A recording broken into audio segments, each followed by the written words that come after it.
ఇలాంటివి జరుగుతూ ఉన్నాయి. గతంలో ఎప్పుడు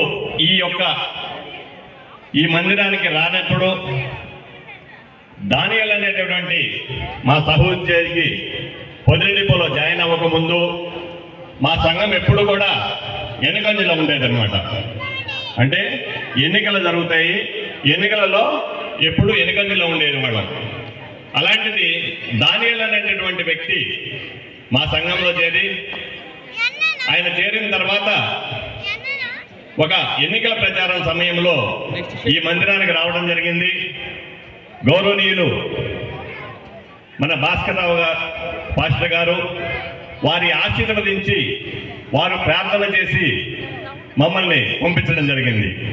విచిత్రం ఏంటంటే అప్పటి వరకు మైనర్గా ఉండేటటువంటి మా అసోసియేషను ఎప్పుడైతే వారి యొక్క ఆశీర్వాదం తీసుకొని ఈ చర్చిలో ప్రార్థన చేసుకొని వెళ్ళామో ఊహించిన విధంగా ఘన విజయం సాధించడం జరిగింది. దేవునికి స్తోత్రం. ఎందుకంటే అనుభవం మాకు ఈ యొక్క చర్చి ద్వారా రావడం జరిగింది. అదేవిధంగా మేము ప్రతిసారి మన దానియల్ గారి ఆహ్వానం మేరకు ఈ క్రిస్మస్కి రావడం జరుగుతూ ఉంది. సెమీ క్రిస్మస్కి ఒక విషయం, ఆ రోజున సాధించినటువంటి ఘన విజయము ఆ రోజు నుంచి